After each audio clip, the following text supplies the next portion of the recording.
Hey everybody, how are you? It's Peter again for MLB Trade Rumors and Discussions. It's Tuesday, January 21st, 2020. Keeping this going every single day for the rest of the year, just like I promised you guys.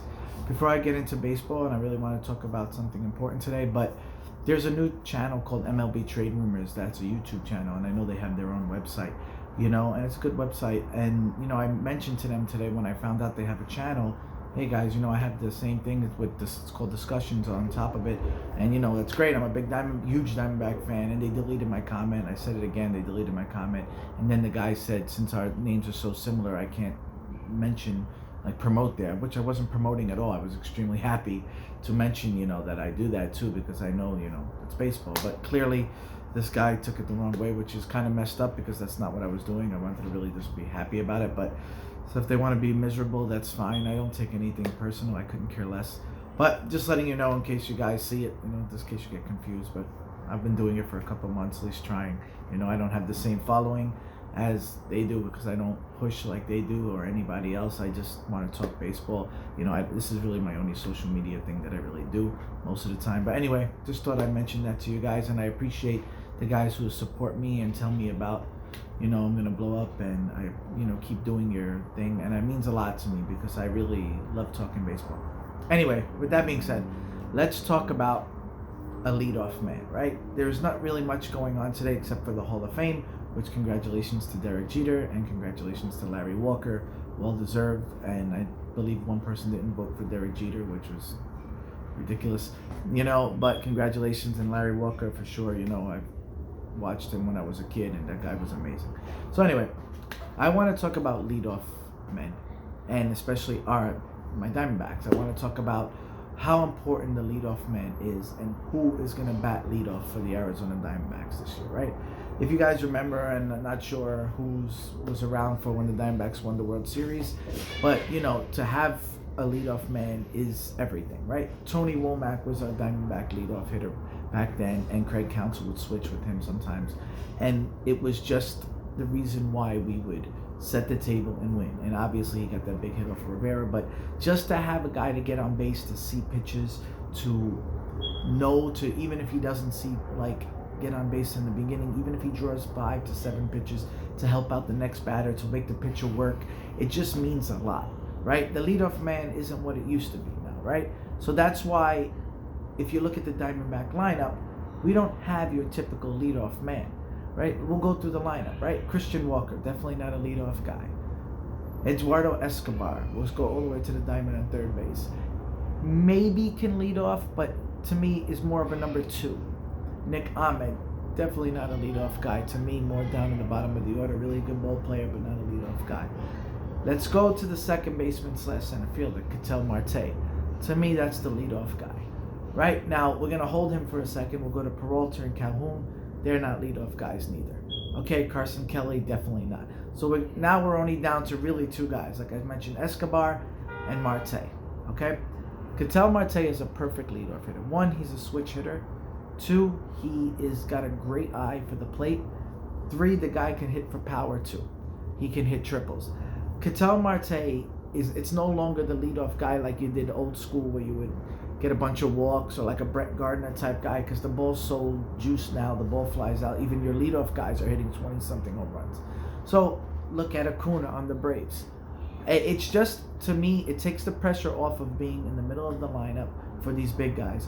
But if you get a good leadoff hitter and you have protection behind you, and it doesn't have to be one big guy, notice that it's no more the number 3 hitter who's the power hitter and the cleanup hitter, number 3 hitter and the 4 hitter who's the power hitter, and that's it.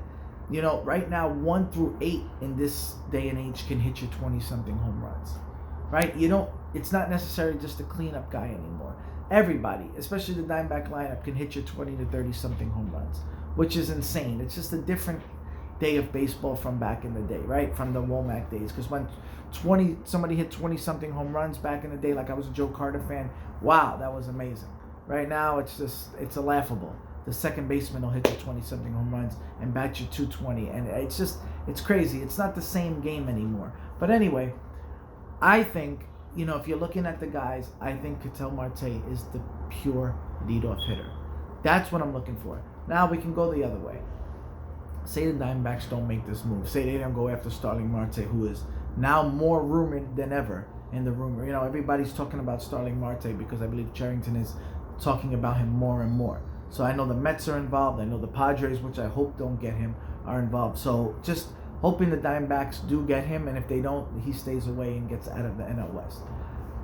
What I think is, if we don't go out and get somebody like that, and there is no leadoff hitter, a guy who I'm in love with, who I think is phenomenal, and I know it's not going to show an average, and every time he plays, he does something, and that's what is missing from probably the Diamondback lineup, and that's LeCastro. This guy really hasn't even shown what he can do yet, because it's really hard for him to get in the game. This guy does nothing but either get on base, whether it's hit by a pitch, infield hit, which I believe he led, walks. The guy does something all the time. And having a guy like that be a pain in the ass, just fouling off pitches, sets the tone for the game, right? So that's where the Diamondbacks are good right now, because that guy has to stay. Now, if you talk about their non-roster invitees, and another guy who may break the team is somebody who can shock you. I don't think he will, but a very long shot is a Travis Snyder. He's not a leadoff guy, but I really want LeCastro to make sure he is in one of these spots. I really hope he does well in spring training, because to me, that guy is one of those baseball players that it not always shows up on paper, and you need him. He's a winner. He's always hit in the minor leagues. He's going to surprise everybody if he gets to play. So I'm telling you, I wouldn't be shocked, and I wouldn't be surprised if they do keep Marte in center field and they rotate him to second base a lot and they keep LeCastro in. If LeCastro can prove in spring training that he belongs there and he deserves to be not every day in the lineup, but at least 4 days a week, I would be extremely happy with that too, because he could set the pace, and then everybody will go down a spot, right? Maybe Cattell could go second. Maybe Escobar can go second and Cattell could go third. Peralta could go. You can do so many things with that. That's a big thing for me, right? Because Christian Walker and Calhoun could even go fifth and sixth or sixth and seventh. That wouldn't matter.